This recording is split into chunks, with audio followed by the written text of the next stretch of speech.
with John chapter 3, we finished the soul that sins. Yes. Let's look at that verse.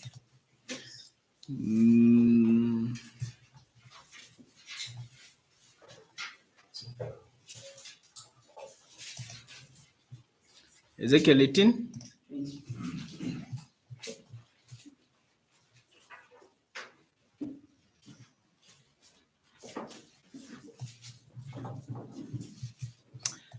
Yeah. So the question is, The question is, I was trying to bring it in the context of some people try to say, in our family we've been doing this, like they're trying to justify that sin. My father was, let's say for example, my father was a drug peddler, and also be a drug peddler since he was an example. The point is, so generational sins. yes, So in our family, people have been, don't go to university. yes, Those are the people normally refer to that as generational curses. And yeah, I think Ezekiel 18 speaks to that, but this is specifically about judgment for sin, particular sins. So quickly, let's go through these verses quickly and see what they say. Then this is from verse 1. Then another message came to me from the Lord. Why do you quote this proverb concerning the land of Israel? The parents have eaten sour grapes, but their children's mouths pucker at the taste. Basically what it means ni kama baba yako akule ndimu lakini yeye asikie ukali, wewe ndio unasikia ndimu, unasikia ukali. Umepata point? So the parents do bad things, they don't face the consequences, but their children are the ones who suffer the consequences. So it was a proverb during that time. God, why is it that our parents are the ones who did these bad things and then you are punishing us for those bad things? That's the proverb in summary. Verse 3, as surely as I live, says the sovereign Lord, you will not quote this proverb anymore in Israel. So God is changing something. For all people are mine to judge, both parents and children alike. And this is my rule.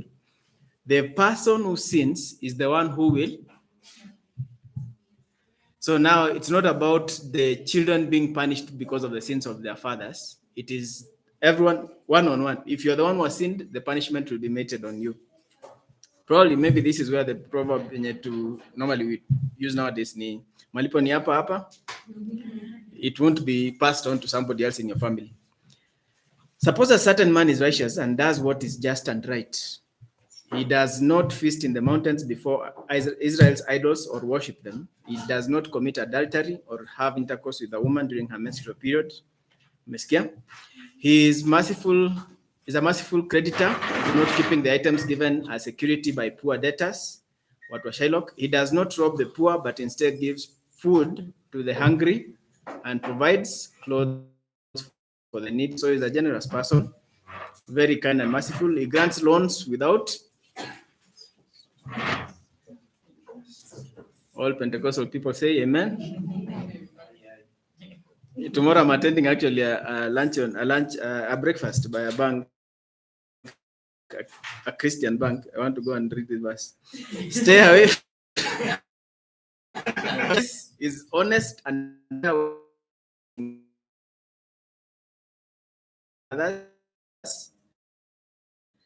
and faithfully obeys my decrees and regulations. Anyone who does these things is just and will surely live, says the sovereign Lord. So in the Old Testament, it was this way. You obey, that's a robber or a murderer or refuses to do what is right. And that son does all the evil things his father would never do. He worships idols on the mountains, commits adultery, oppresses the poor and helpless, steals from commits detestable sins, and money at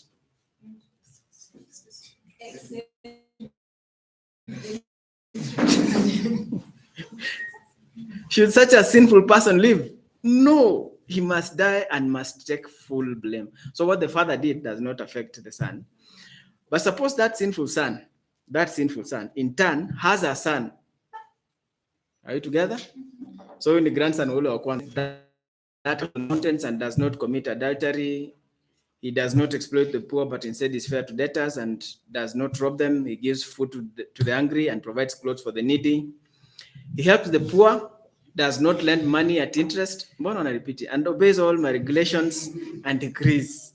Such a person will not die because of his father's sins. He will surely. So the consequences of the father's life do not go on to the son spiritually. Are we together?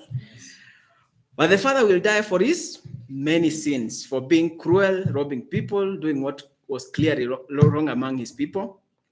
What? You ask, doesn't the child pay for the parent's sins? No. For if the child will surely live. The person who sins is the one who will die. The child will not be punished for the parent's sins, and the parent will not be punished for the child's sins.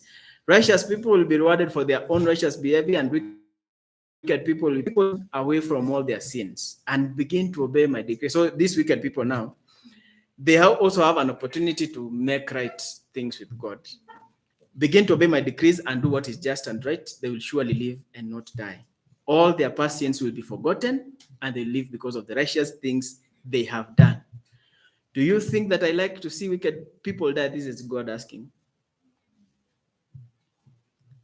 We sometimes think God, He looks for people to let them to turn from their wicked ways and live. And you're alive.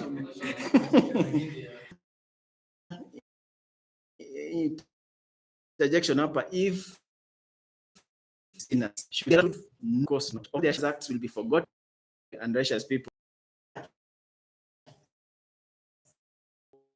of